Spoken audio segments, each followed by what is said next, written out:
China's central bank to reduce the reserve requirement ratio to increase liquidity. And Mike Pompeo meets Kim Jong-un in Pyongyang.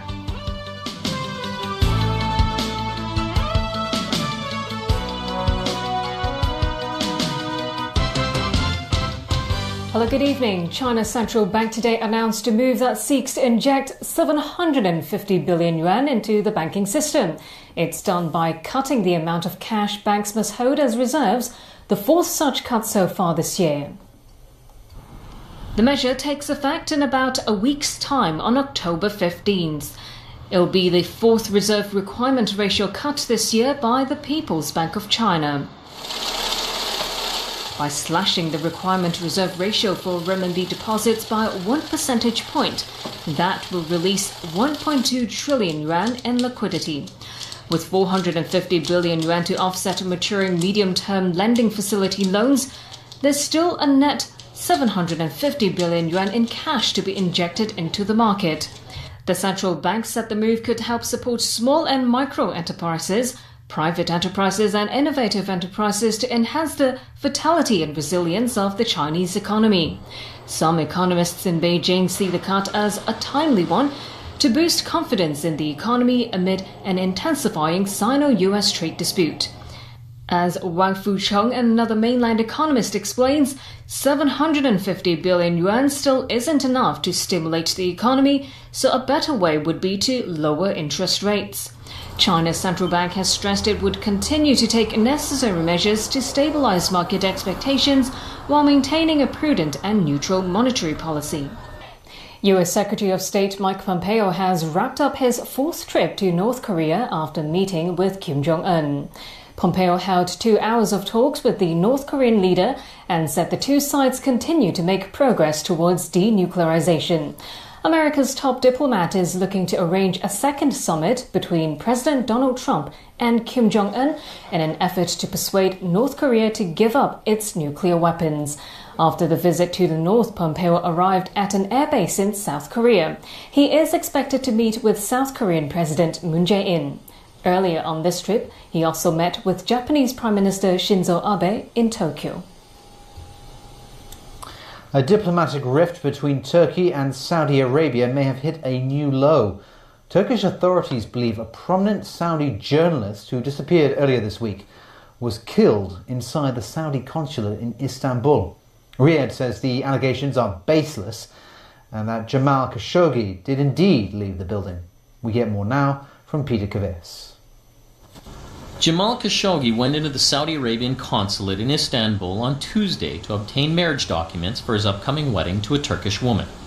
His fiancée waited outside. That was the last time she saw him.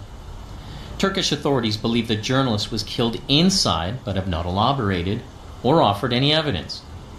Saudi officials insist the correspondent left and called the accusations baseless. The Consul General, Mohammed Al-Atabi, even offered a tour of the premises to prove the reporter was no longer there. He said the journalist is not at the consulate or in Saudi Arabia, and the embassy and officials are working to search for him and are worried about the case. The Saudi consulate is equipped with cameras but did not record any footage, so there is no video of Khashoggi entering or leaving. The 59-year-old is a long-time Saudi journalist whose work has been controversial in the past in the ultra-conservative kingdom. The Washington Post contributor was critical of Riyadh and its clampdown on the media, the war in neighboring Yemen, and a crackdown on dissent. He went into self-imposed exile in the U.S. following the ascension of Prince Mohammed, now next in line to succeed his father, the 82-year-old King Salman. The journalist's disappearance could upend already fraught relations between Turkey and Saudi Arabia. Relations were strained after Turkey sent troops to Qatar last year in a show of support after the Gulf states' neighbors, including Saudi Arabia, imposed an embargo on Doha. Peter Corveos, TVB News. Brazilians are choosing their president today in an election marked by intense anger at the ruling class following years of political and economic turmoil and corruption scandals. Many want an end to the dominance of the centre-left Workers' Party and the centre-right Brazilian Social Democracy Party, which have for years battled it out for the presidency. Sure enough, the man now considered a front-runner is far-right candidate Jair Bolsonaro, whose politics have alienated as many as they have attracted. He has expressed sympathy for a return to military dictatorship, has insulted women and gay people, and promised a more nationalist Brazil under his administration. If no one gets a majority in the first round, the top 2 out of 13 candidates will compete in a runoff. Well, tens of thousands of people marched in Edinburgh calling for Scottish independence. Organisers say around 100,000 people took part in the march and that the high turnout shows the passion for independence is still there. Scotland voted to stay in the United Kingdom in a referendum in 2014. 2 years later, Scottish voters overwhelmingly backed remaining in the European Union, even as Britain as a whole voted to leave. An opinion poll published in September showed Brexit could tip public opinion in Scotland in favour of seeking independence. And still ahead tonight. Police say a sharp increase in online romance scam reports so far this year. A look at the problem of cataract in Hong Kong. And Spanish opera singer Montserrat Caballé dies at age 85.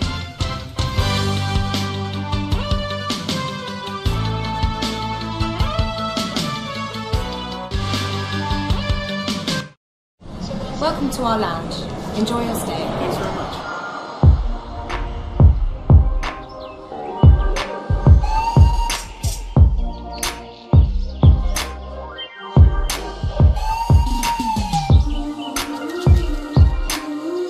Find calm in over 1,000 airport lounges worldwide.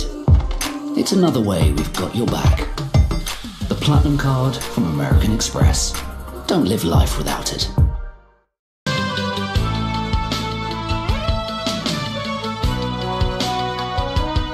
Welcome back to TVB News. The police say fraudsters in online romance scams have found new ways to hunt their prey. But, as Caleb Long reports, police say there is a way to identify the scammers. Online lovebirds, beware of who you are dating on the internet. The police say internet romance scams are on the rise as more people now try to find their true love online. Owing to this kind of increasing dating activity online, I think the fraudster may take this opportunity to deceive the victim or deceive the user of this kind of dating platforms. The police received 463 reports of online romance scams in the first 9 months of this year, while last year's total was around 230. Victims were cheated out of around $398 million this year, much higher than last year's total of $107 million. Fraudsters did develop new techniques though. Instead of dating websites, they looked for victims on themed chat groups such as cooking and exercise groups. The police say members of these groups are generally well off, and they got the fraudsters' attention through their posts on social media. The fraudster would make use of their trust to ask them to lend out their bank account for use. The police suggested an easy way for people to test whether they are the targets of scam communications by asking for live video chats. That's because fraudsters usually only send fake pictures to their victims and will not engage in live video communication. Caleb Leung, TVB News. At least $1 trillion, that's how much the government intends to spend on infrastructure in the coming decade, according to Chief Secretary for Administration Matthew Cheung. Citing the MTR as an example, Cheung says on his blog, the government launches infrastructure projects to meet the city's development needs, even though critics cast doubt on some projects, calling them white elephants. He noted the MTR now boasts over 5.3 million passenger trips a day, but back in the 1970s, there were those who questioned the need for the railway system. He also noted smooth operations since the local high-speed train tracks opened last month. While Cheung said last week's trial runs on the Hong Kong-Zhuhai-Macau Bridge achieved desired results, he made no mention of when the bridge will open. Meanwhile, all attention is on the policy address which Chief Executive Carrie Lam will deliver in 3 days' time. As Haley Joe reports, sources say a new subsidy scheme for patients with rare diseases will be among the issues covered by the speech. Josie Chow's spinal muscular atrophy restricts her physical abilities. She's currently getting free drugs from a pharmaceutical company, and the medicines would otherwise cost her $6 million during the first year. Her free drugs will only last until a year's end. After that, she will get help from the Community Care Fund, but the family is hoping for more government assistance. The hospital authority has employed a consultancy firm to review the financial assistance scheme. By the end of this year, the details of the subsidy enhancement will be announced. Though sources have indicated new measures might be unveiled in the upcoming policy address on ways to alleviate the financial burden for patients who require expensive medication. Other groups have called on the government to address the city's housing problems. A concerned group called for an increase in the public-private housing ratio and urged the government to earmark $10 billion for transitional housing. Now the waiting time is up to average 5.3 years. So we expect the government should have more funding for the transitional housing. The Democratic Party also stressed the need for more public flats. It's skeptical of private developers building them under the public-private partnership arrangement.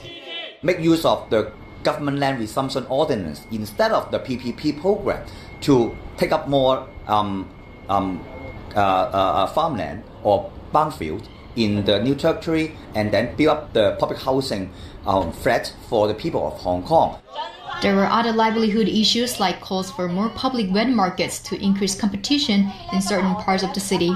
Tell us the exact site and the suitable site for building such a public wet market in Tin Shui Wai. We cannot afford for any more delay. Chief Executive Carrie Lam will deliver her policy address in the Lashko building on Wednesday. That will be her second policy address since taking office last year. Haley Zhou, TVB News. Doctors are warning cataract patients that they risk losing their vision if treatments are delayed. Christy Leung with the details. Very blurry, and it lasted for around half a year, said Mr. Kwok. The 55-year-old was diagnosed with cataracts this year. Though his vision was restored after surgery, not every patient is willing to go under the knife. The University of Hong Kong surveyed 2,000 patients last year. Less than 5% of them underwent surgery, despite the procedure's high success rate. Patients generally have a misconception towards cataract surgery, thinking that it's a kind of major surgery and very complex, and the rate of having complication is very high. Without timely treatments, other problems may arise. They can cause what we call acute angle closure glaucoma. In that kind of cases, there will be a sudden onset of very severe blurring of vision with eye pain, and it can cause blindness if it is not treated properly. Even if treatment is received, there may be some permanent damage to the vision as well. Doctors advise patients who have cataract to still arrange regular checkups every 3 to 6 months. The procedures should take around 50 minutes. Christy Leung, TVB News. Students at Hong Kong Polytechnic University are celebrating after being allowed to take back control of their democracy war. It comes after students staged a hunger strike to put pressure on university management. Pinky Wong reports. More than 42 hours after starting their hunger strike, student leaders celebrated after reaching an agreement with university authorities. Aim is that the school have to admit that the authority of the democracy war is held by student union. The controversy erupted last month after messages in support of Hong Kong independence appeared on the wall, prompting PolyU authorities to take action. Not everyone is happy students have got control of the wall again. Members of the Defend Hong Kong campaign condemned students for illegally confining staff when they were at the management office 3 days ago. Those in support of the students also gathered. Security staff were deployed to keep the peace. A student who snatched a petition letter from a security manager was taken away by staff.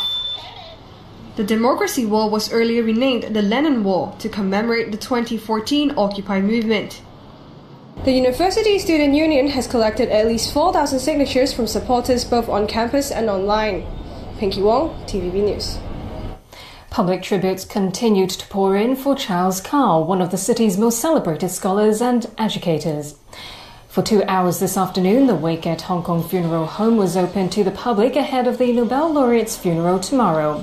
At the centre of the hall, a heart-shaped wreath from his wife of around 60 years. Dubbed father of fibre optics, the educator is also fondly remembered for his kindness and understanding of student protests during his time as Vice-Chancellor of the Chinese University of Hong Kong. Montserrat Caballé, the famous Spanish opera singer, died in Barcelona yesterday at the age of 85. In her long and distinguished career, she starred in 90 operas with nearly 4,000 stage performances around the world. She is also remembered for her duet Barcelona with the late rock legend Freddie Mercury. Critics have hailed her as one of the great voices of her generation. Caballé had been in ill health for a number of years and was admitted to hospital in mid-September. And that's the news.